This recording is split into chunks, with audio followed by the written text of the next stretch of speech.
sidee baa waxqabadkaaga ama productivity-gaaga kor ugu qaadi kartaa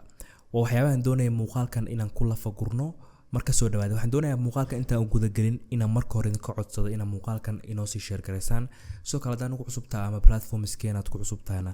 inaad nagu soo biirto waxyaaba badan oo ku saabsan ganacsiga teknolojiyadda iyo productivity inta badan ka hadalnaa wax badan baa naga faa'iideysan doontaa soo dhawaada markaan isla eegno muuqaalkeena wax kasta oo kugu soo dhaca ama wax kasta oo kugu soo cusboonaada ama kula soo gudboonaada qor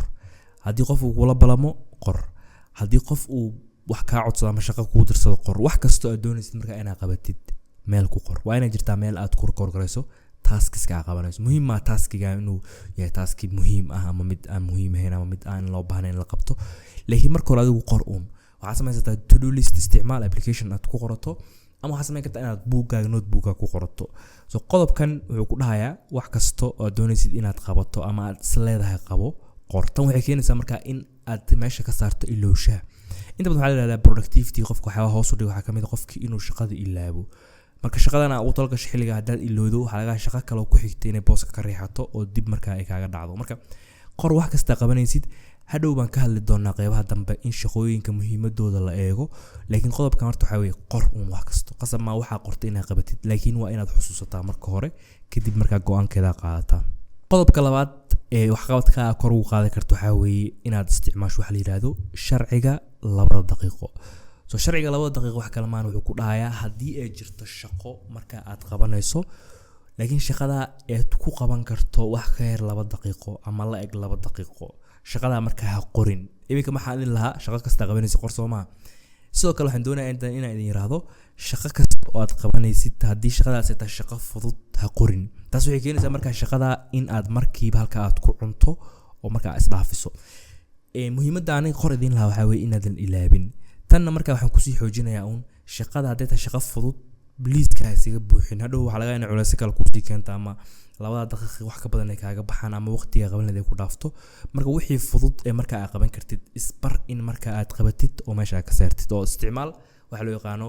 the rule of 2 minutes sidoo kale marka aad doonaysid inaad waxqabadkaaga kor u qaado mar kasta oo aad wax qorsheynayso ama aad doonaysid shaqo inaad mustaqbalka qabato isticmaal hadallada ku dhaqaaqa leh soo hadallada ku dhaqaaqa leh wax kale maan waxa weeye inaad tiraahid shaqada waxaan doonayaa inaan qabto xilliga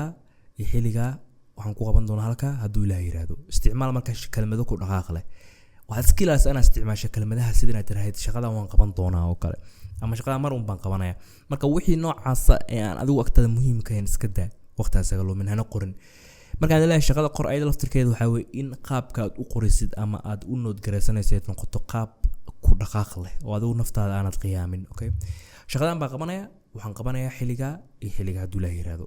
laakiin meesha ka saarna tiraahid oo waxaas baan doonayaa inaan qabto buug baan rabaa inaan akhriyo waxaan rabaa buuga inaan akhriyo Britol buug akhrinaya so Britol way weynta waa 4 saac goormay qabanaysaa goormay akhrinaysaa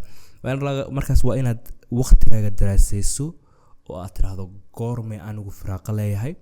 goormay energy-gu fiican yahay goormay waxaan qaban karaa marka isku day markaa task walba doonaysid inaad qorto inaad isticmaasho kelmado ku dhaqaaq leh oo markaa maskaxdaada aad qiyaamayso oo aad barto waxqabadka inuu muhiim ku yahay qodobkan kale ee aan idin sheegi doono ama farsamadan waxa weeye mid aniga noloshada wax badan ka bedeshay markii hore waxaan ahaa qof jecel inuu wax kasta qabto wax kasta oo iga hor yimaadana qabtaan jeclaa maalintii alaga to-do listigay maalintii inuu ka koobnaado 20 taski oo muhiim wada ah markaas waxay u dhici jirtaa habeenkii in aan shaqada ka tago ama aan maalinteeda soo gabagabowdo anigoo wax badan ay qabsoomin sababtoo 20 taas waxa laga yaabaa u badan inaad 10 ama 8 ama 5 ka qabto hadhow waxay imaanaysaa marka aniga laftirkeyga inaan dareemo inaanan waxba qaban maalinta sababtoo ninkii 20 shay u qorsheysnaa oo 5 xaba ka qabtay oo 15 qaban waayay marka wuxuu yara dareemay qofka inuu failure yahay oo kale marka sharcigan waxa weeye wuxuu ku dhahayaa maalintaada u sameey wax la dhaho 3 most important tasks MIT wax la dhaho sameey saddexdan taski waxay noqon doonaa marka saddexda taski ee ugu muhiimsan ee haddii aad qabato maalintaada 90% ka mid ah marka aad shaqooyinkaaga qabato so kuwan waxa la yiraahdaa primary tasks way marka adin waxa laga doonayaa in aad maalintaada taskiyada ama shaqooyinka aad doonaysid inaad qabato inaad ku soo koobto 3 shaqo oo muhiim ku ah adiga kadib waxaad samayn kartaa xallo primary marka laga yimaado secondary tasks so shaqooyin yaryar oo marka maalintaada ku qabto ma dhigi kartaa maalinta dhan 3 shay qabanaya laakiin waxyaabo yaryar waxaa jira loo baahan in la qabto maybe family kaaga baahan ama adiga waxyaabo kale oo yar baa u baahan tahay waxyaabahaas marka hadhow haddii aad qaban weydaas ma isku canaanan doontid waxyaabo yar waxaa weeye marka aad qaban kari weydaa laga yaabaa marka kuwa intay doonaan ka dhig laakiin markasta muhiimadu waxaa saarta oo priority code waxaa iskale your primary tasks marka wixii adiga aad muhiim kugu ah waxaad ku dartaa liiska 3 shaqo oo maalinta qabanaysid maalin walbana marka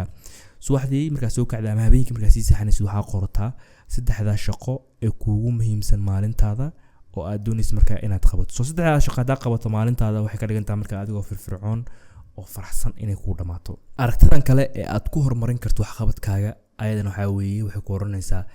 in shaqooyinka ku yaala aad u kala mudnaanta u kala siiso hadba tamartaada ama energy-gaaga sidoo u kala badan yahay okay waxaan ka wadaa waxa laga yaabaa qofka bini'aadanka dadku isku mid maaha qof baa waxa laga yaabaa morning person inuu subaxdii uu fiican yahay energy-giisa inuu shaqo badan qabto qofna waxa laga yaabaa galabtii inuu shaqadiisa energy-giisa uu fiican yahay qofna subax markuu soo kaco habeenkii buu dhafraya haduu doono ama dabeecad bay ka tahay dabka ka dhacsan subaxdii wax badan ma qaban karayo marka waxaa la doonayaa inaad adigu ogaato xilliga energy-ga ugu fiican hayso maalintii subaxdiiba ama duhurkiiba ama galabtiiba ama habeenkiiba kadibna xilliyada waxa ku aadisaa shaqooyinkaaga kuugu muhiimsan for example 3 task ee maalintaada aad doonaysid inaad qabato waxa ku aadisaa xilliyo tamartaadu ay fiican tahay marka adigu laftirkaaga bini'aadan baad tahay isqiimay xilliga energy-ga uu fiican yahay ku aadi oo mudnaanta waxaa siisaa marka shaqooyinka adiga muhiimka ku ah ee la doonayo marka inaad qabatid sidoo kale markaad doonaysid in wax qabadkaagu kor u kaco oo productivity-kaagu fiicnaado oo maalintaada 24 saac wax badan qabsato waxaad isticmaashaa oo aad samaysataa habab aad u shaqeyso ama systems maalintaada u samee routines marka aad raacdo waxaa jira qoraaga caanka ah ee qora buugga Atomic Habits ee James Clear baa aragtidan ka arkay buuggiisa wuxuu inta badan kaga hadlaa qofku in uu yeesho system ba ka muhiimsan marka in markasta aad tiraahdo hadafkaas baan leeyahay ama yoolkaas baan leeyahay so qofku wanaagsan tahay yool inaad yeelatid yoolkaaga qoro laakiin inta wixii ka dambeeya waxaa samaysaa in aad diiradda saarto ama aad xoogga saarto hab inaad u samayso system ah so habkan wuxuu ku ogolaanayaa marka inaad si automated shaqada u qaban kartaa dhow waa inay jirtaa dastuur adiga ku qoran oo personal aad leedahay oo ku qoran yahay dhammaan systemska ku shaqeynaysid xilliga hurdada ka soo kicisid xilliga seexanaysid xilliga waxa qabanaysid xilliga halka tagaysid marka waqti bay kaaga baahan doontaa systemska inay ku fadhiistaan laakiin marka hore ku dadaal in naftaada aad barto inaad u samayso systemska so hababkuna waxay kamid waxyaabaha keena qofku inuu wax badan u qabsoomaan oo maalintiisu ay noqoto maalin barakeysan harjina muuqaalkan in wax badan ka faa'iideysateen muuqaalkan haddii uu kusoo gaaray inoo sii share garay sidoo kale hadaan ugu cusubtaan ugu soo biir waxyaabo badan ku saabsan productivity-ga iyo ganacsiga teknolojiyadda inta badan ka hadalnaa aad baan idin salaamaya assalaamu calaykum waraxmatullaahi wabarakaatuh